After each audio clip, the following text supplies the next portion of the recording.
Hi hello అందరికీ నమస్కారం. Welcome to my YouTube channel. ఈరోజు నేను చల్లగా కర్బూజా జ్యూస్ చేద్దాం అనుకున్నాను. ఇంతకుముందు ఎప్పుడు నేను కర్బూజాని తినలేదు.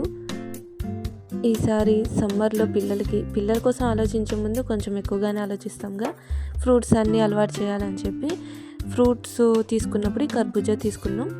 దీన్ని నేను చూస్తున్నప్పుడు లోపల నాకు దోసకాయలా అనిపించింది చూడడానికి. నిజంగా కర్బూజా పండితే మాత్రం ఆ స్మెల్కి ఎప్పుడెప్పుడు తినాలా అనిపిస్తుంది. ఫ్రూటు బాగా పండితే తీయగా ఉంటుంది, కానీ నార్మల్గా ఉంటే కొంచెం సప్పగా ఉంటుంది. ఇది కూడా అట్లానే ఉంది.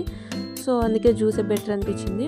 ఈ లోపల గింజలన్నీ తీసేసి ఇంకా కర్బూజాని చిన్న చిన్న పీసెస్గా కోసి ఒక మిక్సీ జార్లో వేసుకున్నా. నేను 2 కర్బూజాని చేశాను అనమాట.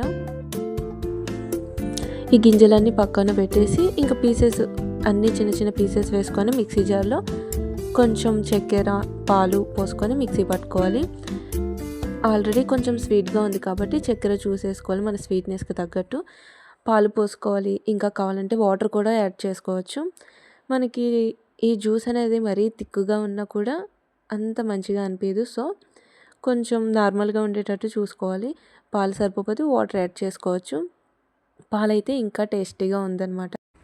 పిల్లలు ఏదైనా చెయ్యి మమ్మీ అని అడిగితే ఎంత హ్యాపీగా ఉంటుందో, అది వాళ్ళు ఫుల్గా తాగేసినా తిన్నా కూడా ఇంకా చాలా హ్యాపీగా ఉంటుంది. ఇంకా జ్యూస్ రెడీ అయిపోయింది. 4 గ్లాసెస్లో పోసుకొని కూర్చొని అందరం తాగాం. చాలా నచ్చింది అందరికీ. అయితే నాకైతే ఇంకా బాగా నచ్చింది కర్బూజా జ్యూసు. ఏది చేసినా కూడా ఇంట్లో నలుగురం కూర్చొని తాగడం తినడం చేస్తాము. పిల్లలకి ఏదైనా సరే ఫస్ట్ టైం మనం ఒక టేస్ట్ని ఇంట్రడ్యూస్ చేస్తున్నప్పుడు మనం కూడా పక్కన కూర్చొని తాగుతూ ఉంటే వాళ్ళు కూడా ఇంట్రెస్ట్గా తాగుతారు. మనం దాని గురించి దాని యూజెస్ చెప్పామంటే కూడా ఇంకా ఇష్టంగా తాగుతారు అన్నమాట.